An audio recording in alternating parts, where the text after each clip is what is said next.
My name is Ethan Clark, and I'm 40 years old. For 2 decades, I've worked construction, fixing what others break, solving problems with calloused hands and common sense. I manage repair crews now, but I still remember the weight of a hammer, the satisfaction of something broken made whole again. It's honest work. You can't lie to a foundation. It either holds or it doesn't. 5 years ago, I married Madison Hall. She was 33 then, a corporate strategist at one of those glass towers downtown where everyone wears suits that cost more than my truck payment. We met at a charity fundraiser. My company was doing pro bono renovation work for a shelter, and I was there installing track lighting. She was there networking, champagne flute in hand, designer dress catching the light I'd just installed. "You're the one making this place shine," she said to me, and I thought she meant the lighting. Later, she told me she meant me. The attraction was immediate despite our different worlds, maybe because of them. She said she loved how straightforward I was, no corporate games, no double-speak. Just yes or no, broken or fixed, truth or lies. I admired her ambition, the way she commanded a room, how her mind worked 3 steps ahead of everyone else. We balanced each other, or so I thought. Our house sits in the suburbs, 3 bedrooms, 2 baths, nothing extravagant. I did most of the renovations myself, rebuilt the deck, installed crown molding, converted the garage into a proper workshop. Madison would bring me coffee while I worked, kiss my dusty forehead, tell me how lucky she was to have a husband who could build things instead of just talk about them. We never had children. Madison's timeline didn't allow for it. Senior management by 40, partner track by 45. "After I make partner," she would say, "then we can talk about babies." I respected that. Some men wouldn't, but I've never been the type to force my timeline on anyone else. Our routine was comfortable. I'd leave at dawn for job sites, steel-toed boots and thermal coffee mug. She'd leave an hour later, clicking across our hardwood floors in heels that announced her presence before she entered any room. We'd reconvene at dinner, sometimes home-cooked, often takeout, sharing our days. Her corporate battles, my technical problems, different languages, but we translated for each other. 6 months ago, the translation stopped working. It started with small things. New perfume, something French I couldn't pronounce.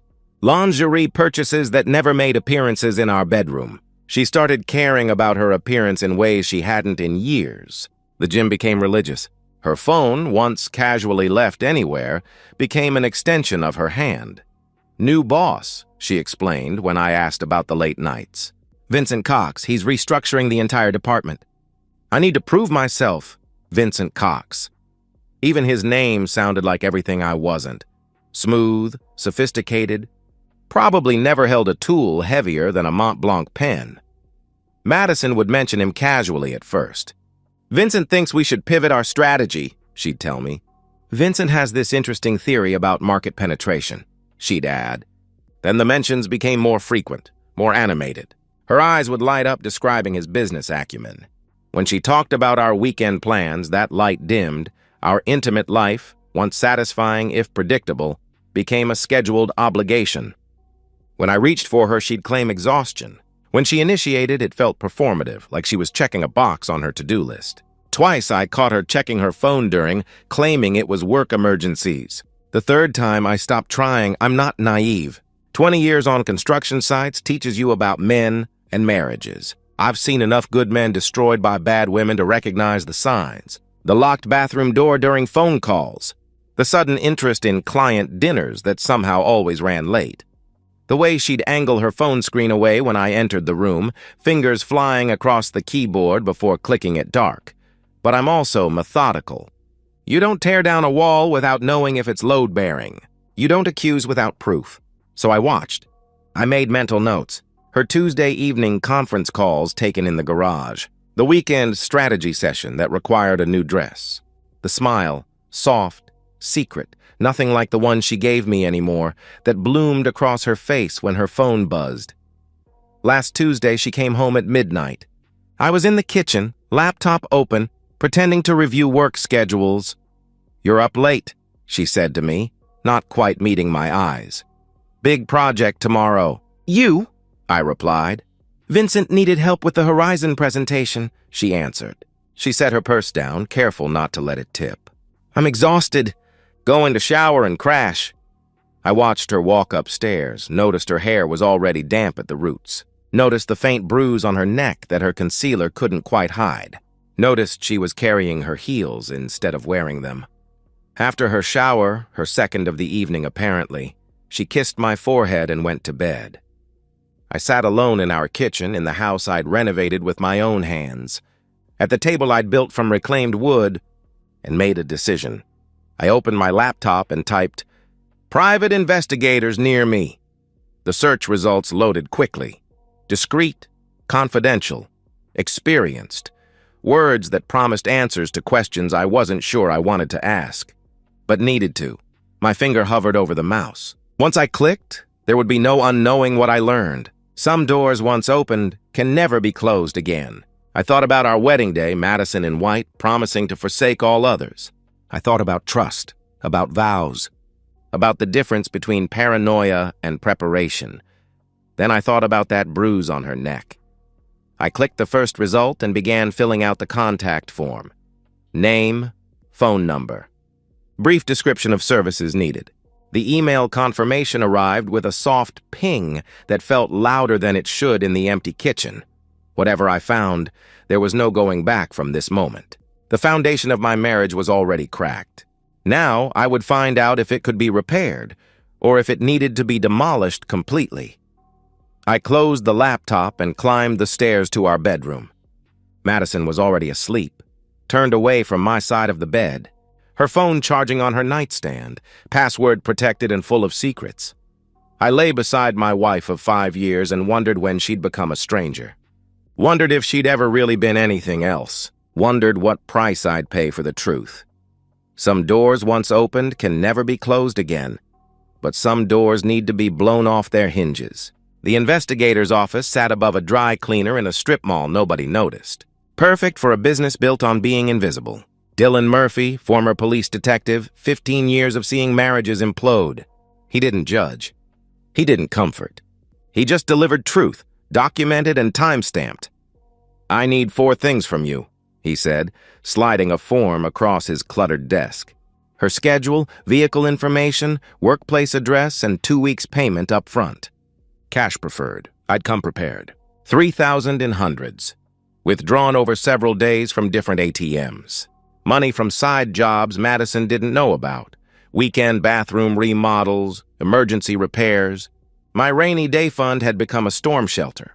"This is comprehensive," I said, handing over Madison's daily patterns mapped out like blueprints. Yoga Tuesdays and Thursdays. 6 a.m., office by 8:30. Lunch, usually at her desk unless client meetings. Evening departure times varying wildly lately. Dylan studied the information with professional detachment. Affairs follow patterns. Hotels between noon and 2. Parking garages after 6. Weekend conferences that don't appear on company calendars. I'll have preliminary findings within a week. Comprehensive documentation in 2, he explained. How comprehensive? I asked. Photographs, times, locations, license plates, hotel records if accessible. Everything you need for divorce proceedings, he replied. He paused. You planning on divorce? I'm planning on truth, I answered. He nodded, understanding. Truth costs extra sometimes. Pain always comes free, he said. Those 2 weeks stretched like piano wire, taut and humming with tension I couldn't let show. Every morning I kissed Madison goodbye, tasted her deception like copper on my tongue. Every evening I asked about her day, listened to lies layered between truth. Vincent's name appeared in every third sentence now, bold and unashamed. At work, I became obsessed. Every measurement exact, every angle perfect, every joint seamless. My foreman, Jerry, 23 years in the trade, noticed. You're cutting lumber like it owes you money, he observed during lunch break. Just focused, I replied. Focused is good. Whatever you're working through, handle it clean. Seen too many men handle it dirty, he advised. I thought about that word, clean. Nothing about this felt clean, but it would be precise, methodical, documented. 10 days in, Dylan called. Coffee shop on Riverside. 20 minutes, he said. I told Jerry I had a dental appointment, drove across town with my heart hammering against my ribs. Dylan was already there, manila envelope thick as a brick beside his black coffee. "You're not going to like this," he warned, sliding the envelope across the Formica table. "But you need to see it." My hands were steady as I opened it. 20 years of construction teaches you to control your body even when your mind is screaming. The first photograph stopped my breath. Madison entering the Marriott downtown, Tuesday, 12:47 p.m. Vincent Cox's hand on the small of her back, proprietary and familiar. The second photo, them at the registration desk, her laughing at something he said. The third, leaving 3 hours later, her hair different, her makeup smudged, his tie loosened. I flipped through them methodically. Multiple hotels over 2 weeks. His Mercedes in empty parking garages, windows fogged. A conference room after hours. Madison perched on the desk edge, skirt hiked, Vincent between her legs. Both laughing like they'd invented joy.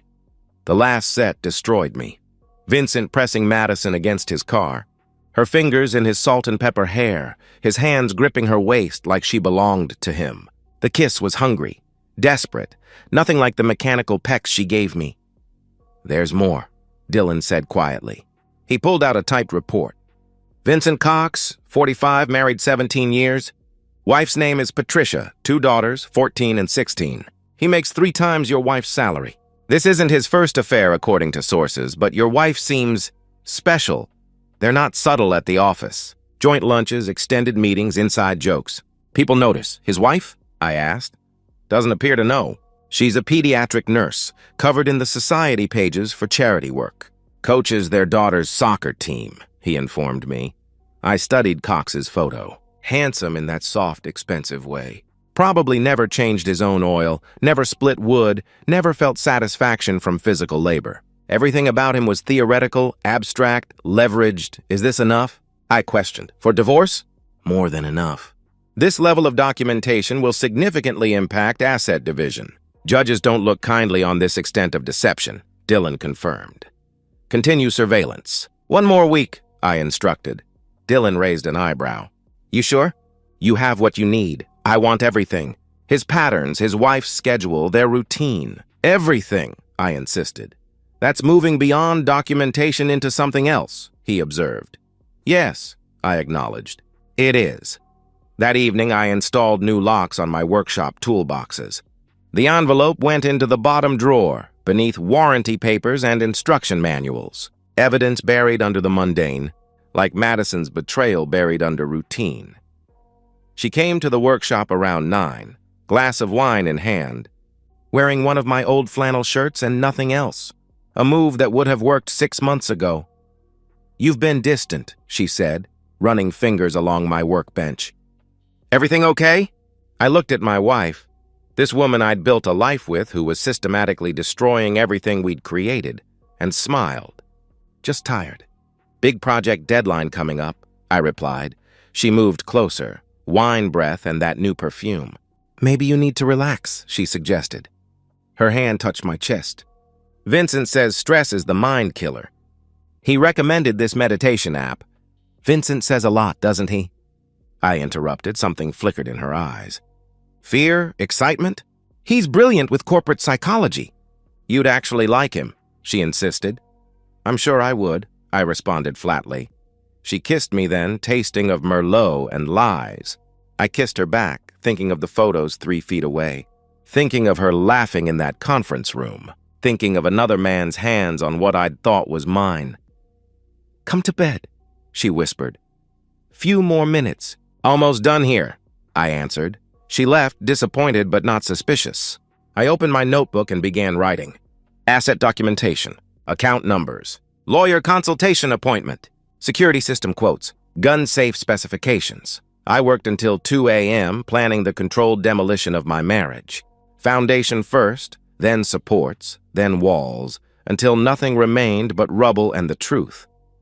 Madison was asleep when I finally climbed into bed, curled away from me, phone clutched even in dreams.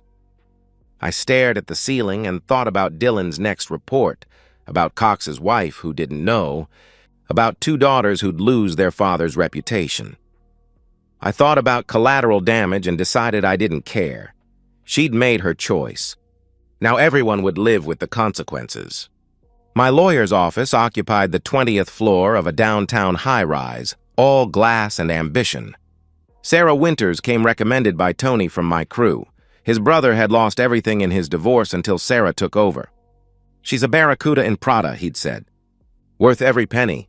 Sarah reviewed my evidence with the intensity of a structural engineer examining blueprints. "This is exceptional documentation. Most clients bring suspicions. You've brought proof," she observed. "What does it mean for the divorce?" I asked. "Everything. Infidelity at this level, with this documentation, influences equitable distribution significantly. The house, purchased before marriage but jointly titled, that's complex. But with evidence this comprehensive, we have leverage," she explained. "We spent 3 hours cataloging assets. The house, Ford $20,000 mortgage nearly paid. 2 vehicles, retirement accounts. The joint savings Madison had been slowly draining, small transfers.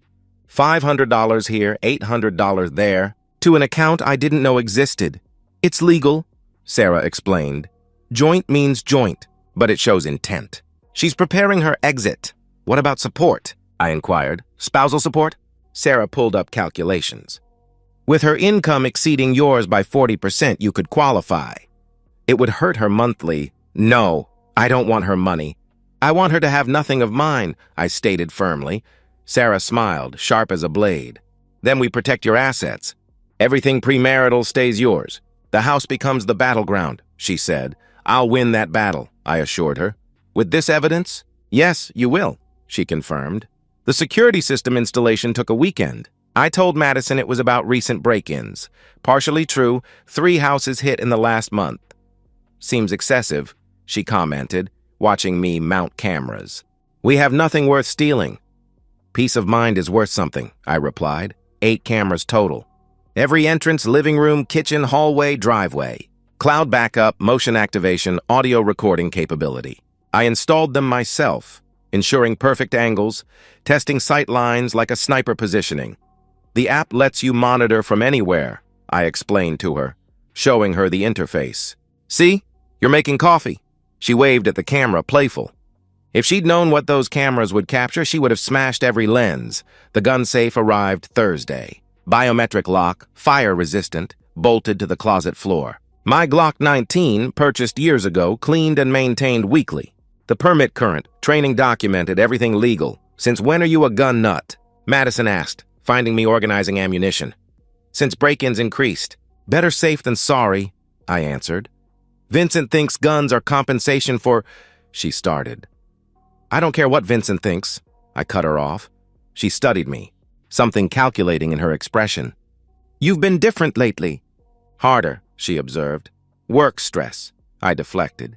"Maybe we should talk to someone." "Couples therapy," she suggested. I almost laughed. "Sure, set it up," I said. She never did. Dylan's continued surveillance revealed patterns within patterns. Madison and Cox met Tuesdays and Thursdays consistently, plus Saturdays when she claimed client conferences. The hotels varied, but the timeline didn't. 2 to 4 hours. Room service sometimes, always leaving separately. But the most valuable intelligence came unexpectedly. Cox's wife, Patricia, worked regular shifts at Children's Hospital. Their daughters attended private school, soccer practice Mondays and Wednesdays. Cox himself lived dangerously, using his corporate card for hotels, expensing meals with Madison as client development. "He's arrogant," Dylan observed. "Believes he's untouchable. That's exploitable." I documented everything in a composition notebook, cross-referencing with bank statements, creating timelines. Evidence of my presence at home, receipts, text messages, photos I'd sent Madison of dinners I'd cooked while she was working late. If she tried painting me as absent or neglectful, I'd have proof otherwise. Madison grew bolder as weeks passed. She'd mention Vincent constantly now, testing boundaries. "Vincent's marriage is basically over," she announced one evening, apropos of nothing. "He stays for his daughters, but there's no love there." "That's sad," I commented, not looking up from my laptop. "Is it? Maybe it's sadder to pretend. Maybe honesty is better, even if it hurts," she pressed. "Depends on the honesty," I replied. She came closer, wine glass in hand. Always wine now. Liquid courage. What if someone wanted something different? Something more exciting? She asked. Then they should ask for it, I answered simply. What if they were afraid? She continued. I looked at her then. Really looked. She was building towards something, gathering courage or justification. Fear is just another problem to solve. You identify it, plan around it, execute the solution, I explained. She nodded, disappointed by my pragmatism. She wanted philosophy, got engineering. That night, she tested another boundary. Would you ever consider an open relationship? She asked. No, I answered immediately. Just no. No discussion, she pressed. No discussion needed. I believe in contracts. Marriage is a contract. Terms were clear, I stated. Contracts can be renegotiated, she argued. Or terminated, I countered. She flinched at that, but recovered. Vincent says monogamy is a social construct, she began. I stood up, done with the conversation. Madison, I'm going to say this once. I don't care about Vincent's theories on marriage, society, or anything else. If you want to renegotiate our marriage, get a lawyer. If you want something else, there's the door, I said firmly. I was just talking. Theoretical, she backtracked.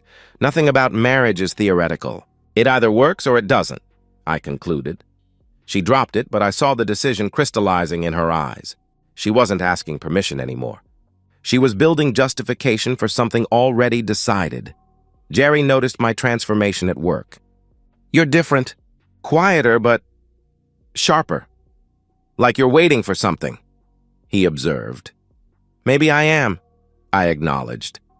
Whatever's coming, you look ready for it, he said. I've been getting ready for weeks, I confirmed. Need backup? He offered. No, this is mine to handle, I declined. He gripped my shoulder. Solidarity among men who work with their hands, who understand that some problems require permanent solutions. The final phase began when I created backup documentation. Every text saved, every email archived, every receipt cataloged. I opened a safety deposit box at a bank Madison didn't know about, stored copies there. If she tried to destroy evidence, I had redundancy. One evening, I sat in my truck outside our house, watching through security cameras as Madison moved through our kitchen. Phone pressed to her ear, gesturing animatedly. Cox, certainly. She was laughing, head thrown back, free in a way she never was with me anymore. I pulled up the audio, listened to her side of the conversation. Thursday works, she was saying. No, he won't suspect. Then laughing, Vincent, you're terrible. I can't wait. The trap was perfect. Cameras positioned, evidence documented, lawyer prepared, assets protected. All I needed was the trigger moment. And Madison was building toward it with every reckless choice. She thought she was planning her liberation. Really, she was architecting her own destruction.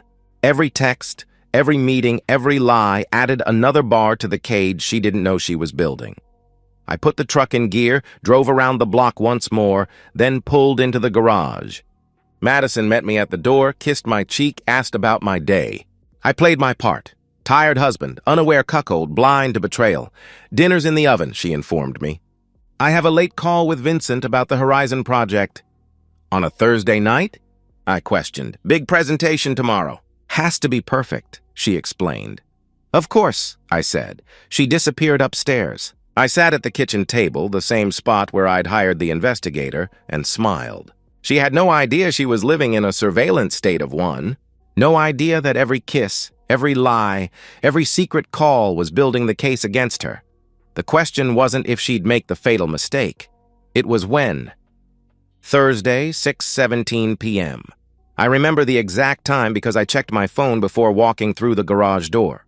10 hours of installing commercial HVAC systems, covered in dust and insulation fibers, exhausted in that satisfied way that comes from honest labor. The Mercedes in my driveway stopped me cold. Black, pristine dealer plates still attached. I knew that car from surveillance photos. My pulse steadied. This was it.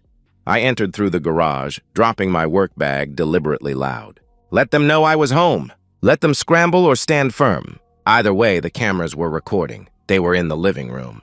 Madison on the couch, Vincent Cox beside her, that practiced corporate proximity. Not quite touching, but intimately close. She stood when I entered, and I saw something in her face I'd never witnessed before.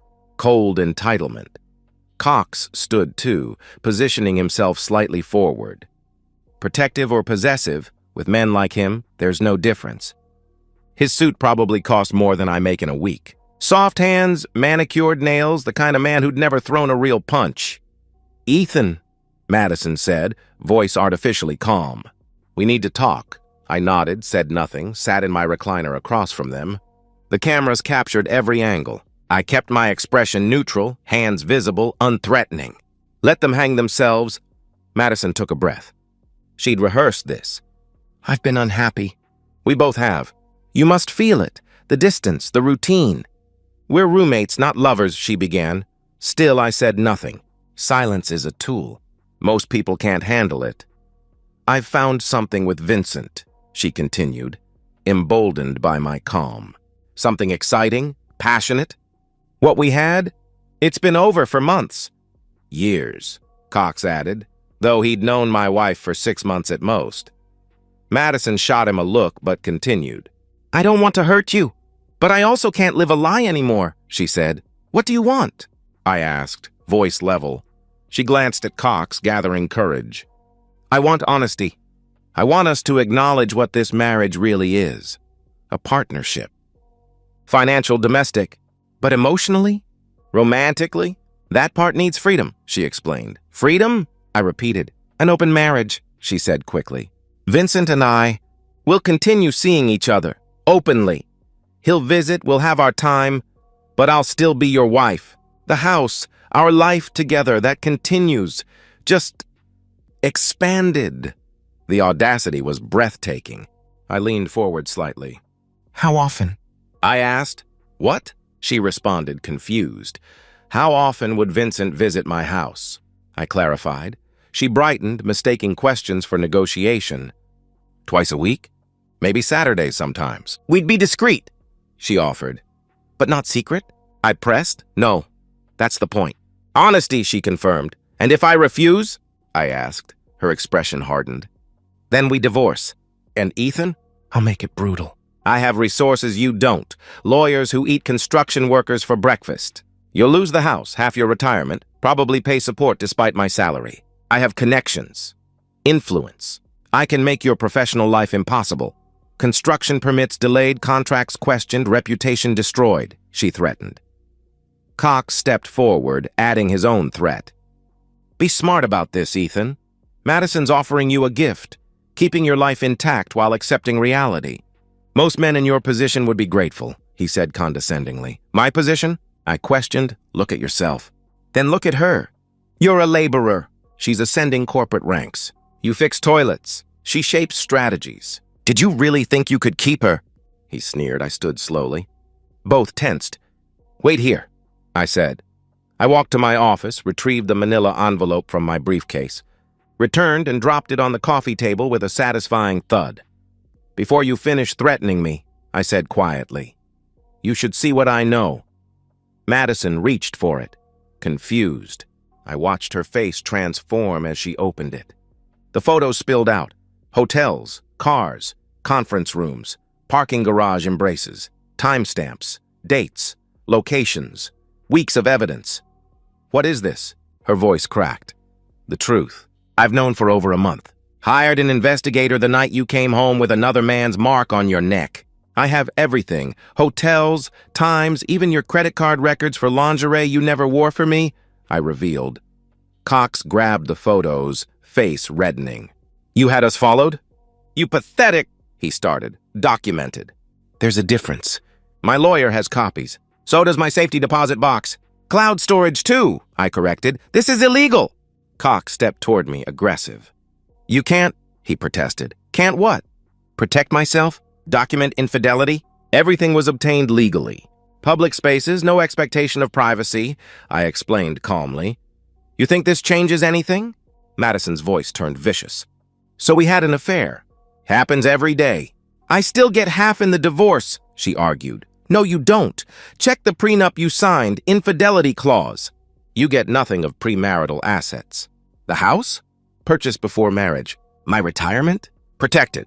You'll leave with what you brought. Your clothes and your boyfriend, I informed her. Cox moved closer, fists clenched. Listen, you blue-collar piece of... he snarled. Stop! I commanded, voice ice cold. Think very carefully about your next move. Is that a threat? He challenged. It's advice. You're in my house with my wife threatening me. The cameras are recording everything. Your affair admission, Madison's ultimatum, your aggression. You really want to add assault? I warned. Cox laughed, that entitled sound of someone who'd never faced consequences.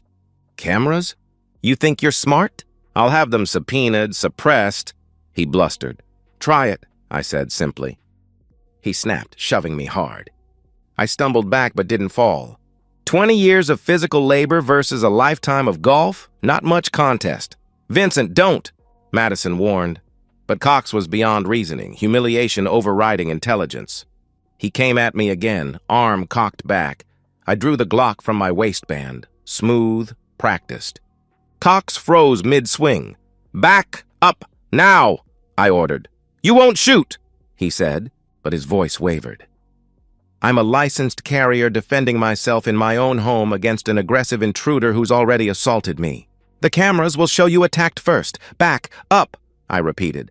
Cox's face cycled through rage, fear, calculation. Then he made his mistake, lurching forward, maybe for the gun, maybe just momentum. I fired twice. Right thigh, left calf. Dropping shots, not killing shots. The sound was catastrophic in the enclosed space. Cox went down screaming, blood spreading across my hardwood floors. Madison screamed too, dropping beside him, hands pressing on wounds. I set the gun on the bookshelf, pulled out my phone, dialed 911. 911, what's your emergency? The dispatcher answered. This is Ethan Clark, 421 Maple Drive. I've just shot an intruder in self-defense. One man, 2 gunshot wounds to the legs, conscious and breathing. Send ambulance and police, I reported calmly. Is the weapon secured? She asked. Yes. I'm cooperating fully, I confirmed. Madison was sobbing, Cox moaning. Blood pooled around them, seeping into wood I'd personally installed. How could you? Madison wailed. You shot him! He attacked me in my own home, after admitting to an affair with my wife, after threatening me. It's all recorded, I stated flatly. You planned this, she accused. No, you planned this. You brought him here. You made threats. He got violent. I defended myself. Legal carry, legal response, I corrected. Ethan, please, I'm sorry, it was a mistake.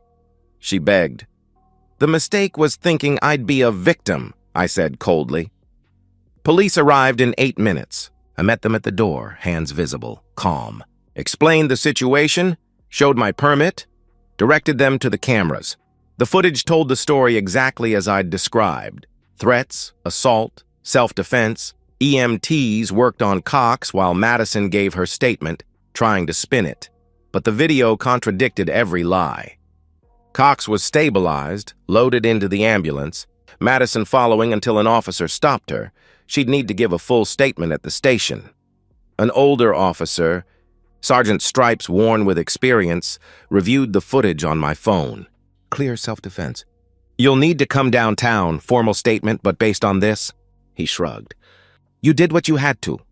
I know, I acknowledged. Word of advice? Get a good lawyer. This won't be the end of it, he counseled. Already have one, I assured him, as they processed the scene, as Cox's blood was photographed and sampled. As Madison was driven away in a patrol car, I sat on my porch steps. The night was cool, quiet except for radio chatter and diesel engines. My hands were steady, my conscience clear. The confrontation I'd prepared for, planned for, was over. Madison wanted excitement, got catastrophe. Cox wanted to intimidate, got shot. They'd gambled everything on me being weak, predictable, defeatable. They'd bet wrong. The house would need professional cleaning. The floors might need replacing, blood soaks deep into wood. But I'd rebuilt before. I could rebuild again. The police tape would come down eventually. The blood would be cleaned. But what happened in my living room tonight would echo through Madison and Vincent's lives forever. I'd made sure of that. Now I just had to watch them fall apart, piece by piece. 3 months later, the dust had settled into a new landscape I'd carefully orchestrated. The divorce finalized in record time. Sarah Winters presented our case. Surveillance documentation, financial records, security footage of the confrontation. The judge, a woman who'd seen enough broken marriages to recognize patterns, reviewed everything with barely concealed disgust. Mrs. Clark, the judge addressed her, using Madison's soon-to-be former name, the evidence of infidelity is overwhelming. Combined with the attempted coercion documented on video, I find no grounds for equitable distribution beyond standard marital assets. Madison got nothing. The house remained mine, my retirement untouched. She walked away with her personal belongings, her car, and whatever remained in her secret account.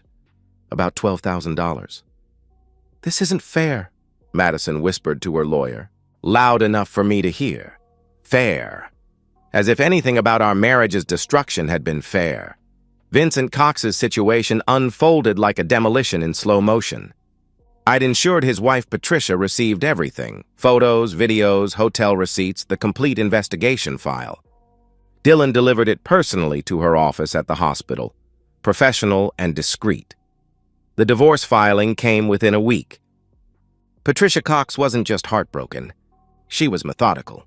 17 years of marriage in a fault state meant she got the house, half of everything, plus substantial alimony. Their daughters sided with their mother. Teenage girls don't forgive fathers who humiliate their mothers, but I wasn't done with Cox.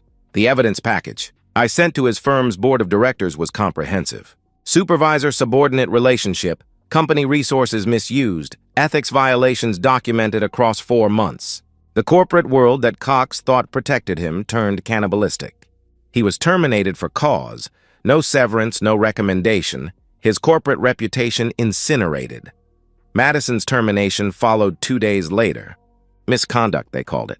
Word spreads in corporate circles like fire through dry timber. Within weeks, both were professionally radioactive. The shooting investigation concluded without charges. Clear self-defense, the district attorney determined. Cox's own statement, given from his hospital bed, confirmed he'd been the aggressor. The security footage was undeniable. He'd entered my home, admitted to an affair with my wife, threatened me, then attacked. My response was proportional and legal.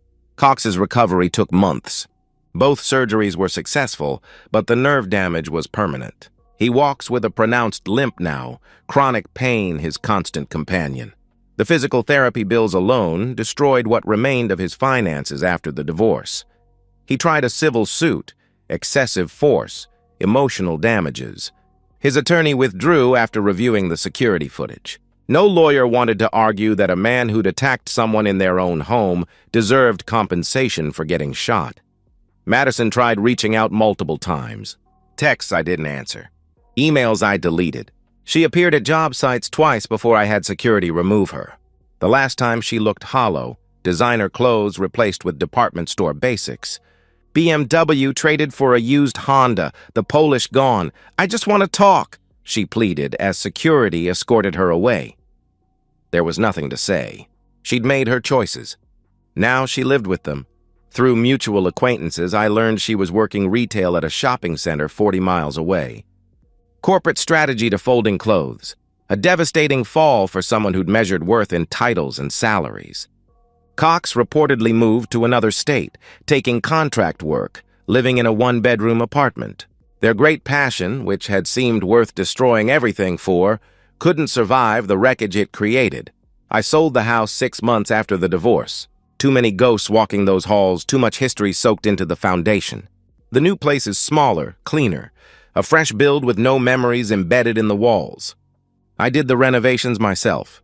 Workshop in the garage, deck overlooking woods instead of suburbs, everything exactly how I want it. Work continued as it always had. My crew never asked for details, but the respect in their eyes told me they knew enough. Jerry mentioned once that Madison had called the office trying to reach me. "What'd you tell her?" I asked him. "That you were unavailable." "Permanently," he replied. "Thanks," I said. "Man protects what's his." "Nothing to thank me for," he responded. The dating question came up eventually. Friends suggested setups, co-workers mentioned sisters or cousins. I went on a few dinners. Pleasant women who deserved someone without my specific damage. I was honest about being divorced, vague about details. When they pushed for more, I'd excuse myself politely. Trust, once shattered, doesn't rebuild easily. I kept one photo from the marriage, our wedding day, both of us young and believing in forever. It sits in a locked drawer I rarely open, evidence of who I used to be. That version of me trusted completely, loved without reservation, believed vows meant something. That man died in my living room the night Madison brought Vincent Cox to my home. The man who emerged is different, harder, strategic. I watch for signs now. Locked phones, new perfumes, sudden changes. Maybe that's paranoid. Or maybe it's wisdom earned through pain. I've learned to verify rather than trust, to document instead of assume, to protect myself first. Some nights, I think about the path that led here. Madison's boredom transforming into betrayal, Cox's arrogance becoming his destruction.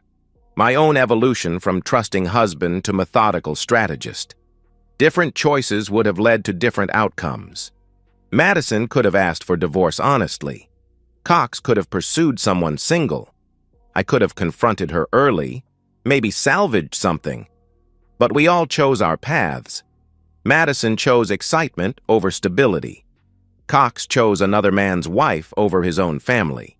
I chose evidence over ignorance, preparation over surprise, justice over forgiveness. The last time I saw Madison was at the courthouse finalizing paperwork. She looked diminished.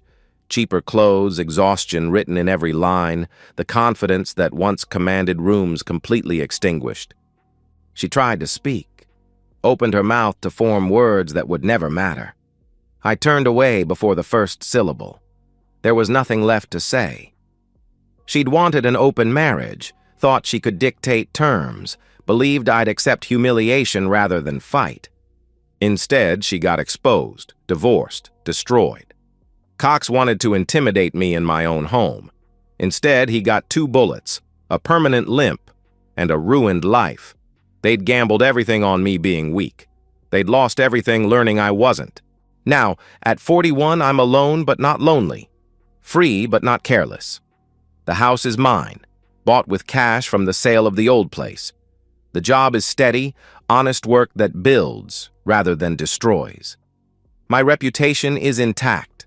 The man who handled his business, protected what was his, refused to be a victim. Sometimes people ask if I regret how it ended, if I'd do anything differently. I documented the truth, I tell them. I protected myself. I ensured consequences. I regret nothing. Madison Hall thought she'd found passion worth any price. Vincent. Cox thought he could take what wasn't his without consequence.